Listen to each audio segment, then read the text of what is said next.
ये आकाशवाणी है। प्रस्तुत है कार्यक्रम सुर्खियों में। इसके अंतर्गत सुनिए उत्तर पूर्वी क्षेत्र के समग्र विकास पर उत्तर पूर्वी क्षेत्र विकास मंत्रालय में सचिव चंचल कुमार के साथ आकाशवाणी संवाददाता कमल कुमार प्रजापति की विशेष बातचीत। उत्तर पूर्वी क्षेत्र विकास मंत्रालय के लगातार प्रयास और परियोजनाओं से 8 राज्यों का पूर्वोत्तर क्षेत्र विकास की राह पर लगातार अग्रसर है। आज हम कार्यक्रम में इसी विषय पर विस्तार से बात कर रहे हैं कि पूर्वोत्तर क्षेत्र के लिए बीते कुछ वर्षों में जो परियोजनाएं और विकास की योजनाएं हैं, उनसे किस तरह से लगातार पूर्वोत्तर क्षेत्र विकास कर रहा है। हमारे साथ कार्यक्रम में उत्तर पूर्वी क्षेत्र विकास मंत्रालय में सचिव श्री चंचल कुमार कार्यक्रम में उपस्थित हैं। बहुत बहुत स्वागत है सर आपका। धन्यवाद। तो सबसे पहले हम आपसे यही समझना चाहेंगे कि पूर्वोत्तर क्षेत्र के विकास के लिए उत्तर पूर्वी क्षेत्र विकास मंत्रालय किस तरह लगातार प्रयासरत है। उत्तर पूर्वी क्षेत्र विकास मंत्रालय का कार्य भारत सरकार के विभिन्न मंत्रालयों के सहयोग से पूर्वोत्तर क्षेत्र के समग्र और चतुर्दिक विकास के लिए काम करना है। यह भारत सरकार में क्षेत्रीय विशेषाधिकार वाला मंत्रालय है। मंत्रालय का काम पूर्वोत्तर क्षेत्र एवं भारत सरकार के विभिन्न मंत्रालयों के बीच एक कड़ी का काम है, ताकि सरकार की सभी योजनाओं और कार्यक्रमों का लाभ पूर्वोत्तर क्षेत्र के प्रत्येक व्यक्ति को मिल सके। इसके अलावा मंत्रालय की विभिन्न योजनाओं के अंतर्गत पूर्वोत्तर क्षेत्र में कई बड़ी बड़ी परियोजनाएं चलाई जा रही हैं। उदाहरण ले तो अगरतला अखौरा रेलवे परियोजना को भी इस मंत्रालय द्वारा ही वित्त पोषित किया गया है, जो उसके देश के हिस्से का परियोजना है।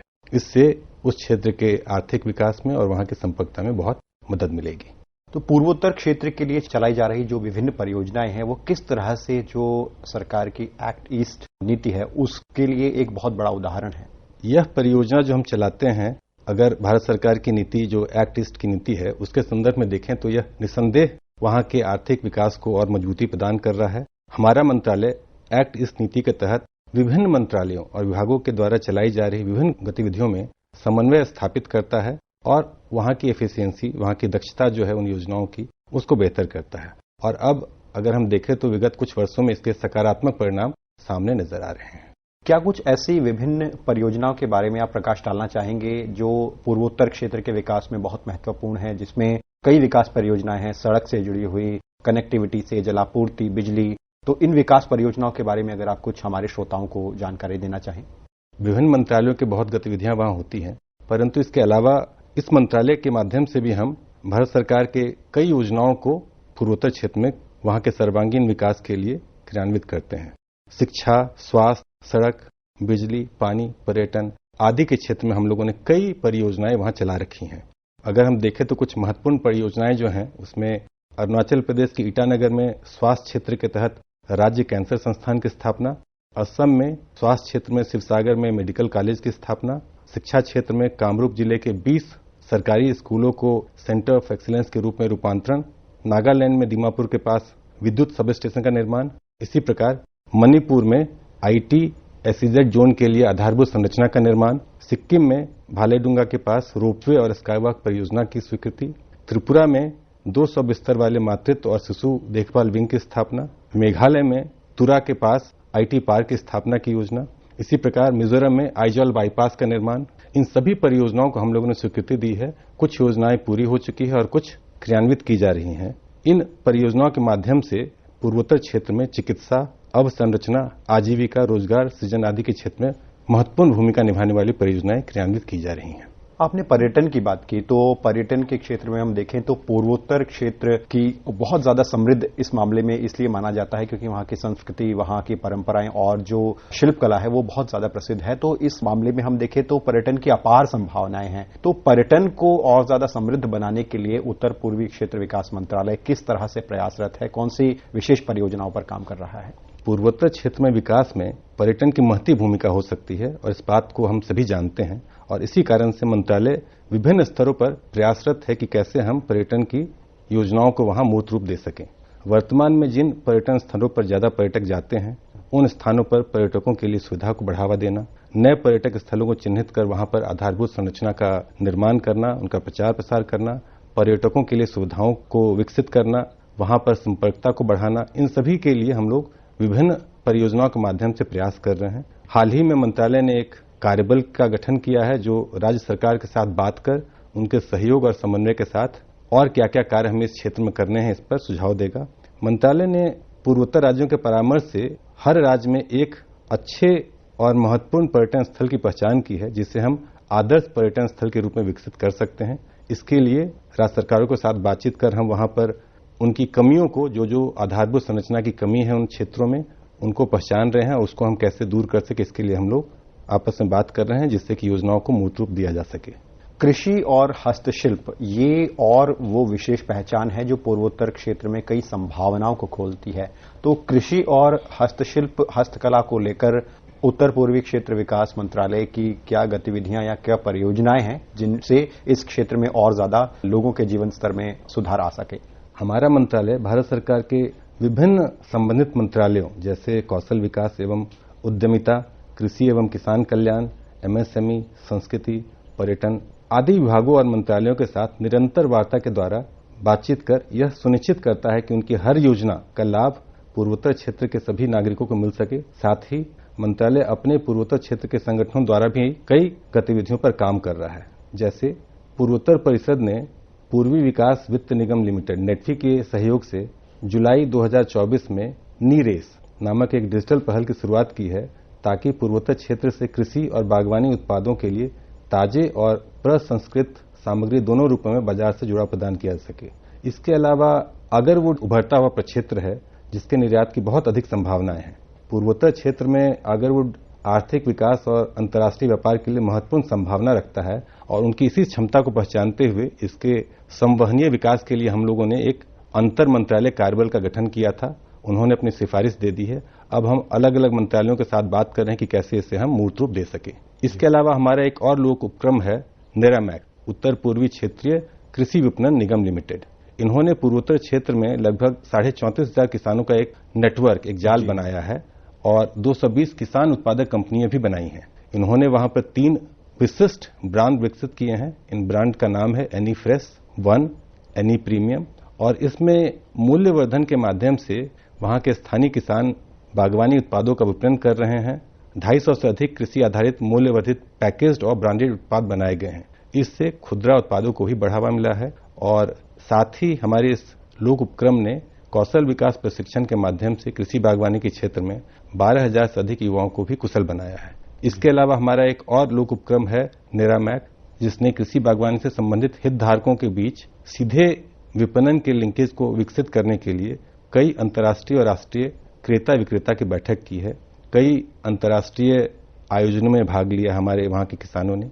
हमारा पूर्वोत्तर हस्तकरघा और हस्तशिल्प निगम जो है NEHSDC, इन्होंने वहां के विभिन्न कारीगरों को शिल्प मेलों, कला महोत्सवों के माध्यम से वैश्विक उपभोक्ताओं को अपने उत्कृष्ट हस्तशिल्प उत्पादों, पारंपरिक कला रूपों और समृद्ध सांस्कृतिक विरासत को प्रदर्शित करने के लिए मंच प्रदान किया है और इसका काफी लाभ वहां पर लोगों को मिला है। इसके साथ ही NEHSDC ने हरियाणा पर्यटन विकास के लिए वहां की सरकार के साथ सूरजकुंड अंतर्राष्ट्रीय शिल्प मेले में अपनी भागीदारी और साझेदारी के लिए एक समझौता ज्ञापन भी हस्ताक्षर किया है। इसके साथ ही आपको ज्ञात हो कि इसी वर्ष राष्ट्रपति भवन नई दिल्ली में विविधता का अमृत महोत्सव, हैदराबाद में राष्ट्रपति निलयम में भारतीय कला महोत्सव जैसे कार्यक्रम आयोजित किए गए थे। इससे भी वहां के लोगों को काफी बड़ा मार्केट मिला। लोगों से उनकी क्रेता विक्रेता के साथ काफी अच्छी बातचीत हुई और इसका लाभ वहां के लोगों को काफी मिला है। प्रधानमंत्री ने एक विजन दिया था कि प्रत्येक केंद्रीय मंत्री का पूर्वोत्तर क्षेत्र में दौरा हो। ये इस विजन के बारे में हमारे श्रोताओं को बताएं और इस विजन को लेकर क्या प्रगति है, इस बारे में भी आप बताएं। माननीय प्रधानमंत्री का एक्ट ईस्ट नीति के तहत यह विशिष्ट निर्देश रहा है कि हम अपने सभी योजनाओं को तेजी से वहां चलाएं और इसके क्रियान्वयन को देखने के लिए समय समय पर माननीय मंत्री को भी वहां भेजें। पूर्वोत्तर क्षेत्र में विकास की गति में और तेजी लाने के लिए और जितनी भी योजनाएं विभिन्न मंत्रालयों द्वारा चलाई जा रही है उसको देखने के लिए माननीय प्रधानमंत्री जी के निर्देश के मुताबिक हर 15 दिन में एक केंद्रीय मंत्री पूर्वोत्तर राज्य का दौरा करते हैं। वर्ष 2015 से हर महीने बारी बारी से पूर्वोत्तर राज्यों का दौरा करने के लिए हम लोग केंद्रीय मंत्रियों को नामांकित करते हैं और उनकी इन यात्राओं का संचालन और समन्वय करते हैं। अब तक 2015 के बाद से लगभग 715 केंद्रीय मंत्रियों ने पूर्वोत्तर क्षेत्र का दौरा किया है। 60 से अधिक बार माननीय प्रधानमंत्री स्वयं जा चुके हैं। अब तो यह संख्या और भी बढ़ गई है और इन दौरों की निगरानी को सुव्यवस्थित और संवर्धित करने के लिए हम लोगों ने पूर्वोत्तर संपर्क नामक एक पोर्टल भी बनाया है, जिसमें माननीय मंत्रियों के यात्राओं से संबंधित, योजनाओं से संबंधित सारी जानकारी रहती है जो लोग देख सकते हैं। और इसका लाभ यह मिला है कि माननीय मंत्रीगण जब क्षेत्र में जाते हैं तो वहां के लोगों से बातचीत करते हैं, योजनाओं को क्रियान्वित होते हुए देखते हैं और उसमें पारदर्शिता लाने के लिए, उसको बेहतरी के लिए अगर और कोई सुझाव देना है तो सुझाव भी देते हैं और हम इसका समय समय पर अनुश्रवण भी करते हैं। उद्योगों की बात करें, हम अगर निजी क्षेत्र की हिस्सेदारी की बात करें तो सरकार इस क्षेत्र को पूर्वोत्तर क्षेत्र के विकास के लिए बहुत गंभीरता से देख रही है। तो हम आपसे समझना चाहेंगे कि जो हमारा उत्तर पूर्वी क्षेत्र है वहां प्राइवेट सेक्टर और उद्योगों के और निवेशकों की क्या संभावनाएं हैं? केंद्र सरकार विभिन्न योजनाओं के माध्यम से पूर्वोत्तर क्षेत्र की संपूर्ण विकास गाथा में बहुत महत्वपूर्ण रूप से सम्मिलित है। मुझे यह बताते हुए हर्ष हो रहा है कि भारत सरकार ने पिछले 10 वर्षों में 54 मंत्रालयों द्वारा 5,15,000 करोड़ रुपए के लक्ष्य के विरुद्ध लगभग 5,22,000 करोड़ रुपए का खर्च वहां किया है विभिन्न योजनाओं के माध्यम से, विभिन्न मंत्रालयों के माध्यम से। वर्ष 2023-24 में यदि देखें तो लगभग 92,000 करोड़ के लक्ष्य के विरुद्ध हम लोगों ने 1,02,749 करोड़ रुपए का व्यय किया था। इसके अलावा मंत्रालय पूर्वोत्तर क्षेत्र के विकास में यदि कोई निजी क्षेत्र में आना चाहता है तो उसे भी प्रोत्साहित करता है और हम लोग कई प्रयास कर रहे हैं। वर्ष 2025 में हम लोग निवेशक शिखर सम्मेलन करने की तैयारी में हैं और इसके लिए अब तक हम लोगों ने लगभग 6 राज्यों के साथ गोलमेज सम्मेलन, राजदूतों की बैठक, विदेशी चैम्बर, वाणिज्य, उद्योग और दूतावास के संघों के साथ कई हम लोगों ने गोलमेज सम्मेलन किया है। इसके अलावा हम लोगों ने मुंबई, हैदराबाद, कोलकाता और बेंगलुरु में 4 रोड शो किया है। वाइब्रेंट गुजरात 2024 में भी हम लोगों ने भाग लिया था। और सभी जगहों पर हम 8 पूर्वोत्तर राज्यों के साथ जाते हैं और वहां के निवेशकों के साथ बातचीत करते हैं। मंत्रालय ने 6 मार्च 2024 को एक समझौता ज्ञापन हस्ताक्षर करने का कार्यक्रम आयोजित किया था, जिसमें लगभग 30,000 करोड़ से अधिक के निवेश के समझौता ज्ञापनों का आदान प्रदान किया गया था। इसके अलावा हम लोग पूर्वोत्तर क्षेत्र के 8 राज्यों में निवेश संवर्धन इकाइयां जो होती हैं, उनकी निवेश संवर्धन एजेंसियों को सुदृढ़ करने के लिए भी हम लोग पहल कर रहे हैं। इसके लिए हम लोगों ने इन्वेस्ट इंडिया के साथ एक द्विपक्षीय समझौता भी हस्ताक्षरित किया है। इसके अलावा विदेशी और घरेलू निवेशकों को आकर्षित करने के लिए हम लोग इन्वेस्ट इंडिया के पूर्वोत्तर डेस्क को भी सुदृढ़ कर रहे हैं। सारे राज्यों के साथ हम बात करके वहां निवेशक के अनुकूल औद्योगिक नीतियां बनाने के लिए भी उन्हें प्रोत्साहित कर रहे हैं।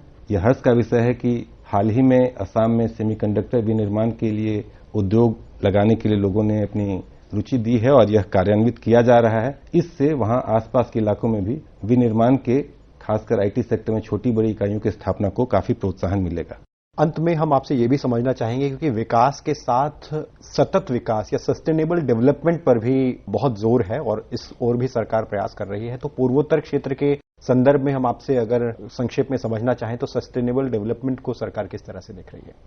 मंत्रालय ने अब तक का पहला पूर्वोत्तर क्षेत्र जिला एसडीजी सूचकांक जारी किया था और अब जिला स्तर पर आंकड़ों की उपलब्धता हमारे पास डैशबोर्ड के माध्यम से 2021 से उपलब्ध हो गई है। पूर्वोत्तर क्षेत्र में जिला एसडीजी सूचकांक विकास के सामाजिक, मानव, आर्थिक, अवसंरचनात्मक और पर्यावरणीय आयामों पर हम लोग वहां के 103 जिलों को मापते हैं, उनकी रैंकिंग करते हैं। जिला एसडीजी सूचकांक ने विभागीय योजनाओं के चयन को और युक्तिसंगत बनाने में मदद की है। अर्थात यदि किसी एसडीजी इंडेक्स पर वहां कमी है तो हम लोग वहां पर उसी क्षेत्र की योजनाओं को ज्यादा महत्वपूर्ण मानते हुए स्वीकृति देते हैं। यह आजीविका, विशेषकर महिलाओं और युवाओं के लिए अवसरों को बढ़ावा देने के लिए अवसंरचना और सामाजिक विकास निधि भी प्रदान करती है।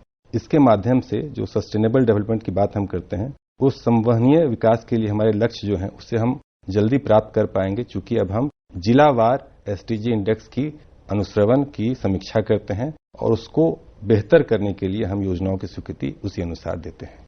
बहुत बहुत धन्यवाद सर, आकाशवाणी को समय देने के लिए और पूर्वोत्तर क्षेत्र के विकास में जो परियोजनाएं हैं सरकार की, जो पहल है, उसके बारे में आपने हमारे श्रोताओं को विस्तार से बताया। इसके लिए भी आपका बहुत बहुत धन्यवाद। बहुत धन्यवाद। अभी आप सुन रहे थे उत्तर पूर्वी क्षेत्र के समग्र विकास पर उत्तर पूर्वी क्षेत्र विकास मंत्रालय में सचिव चंचल कुमार के साथ आकाशवाणी संवाददाता कमल कुमार प्रजापति की विशेष बातचीत।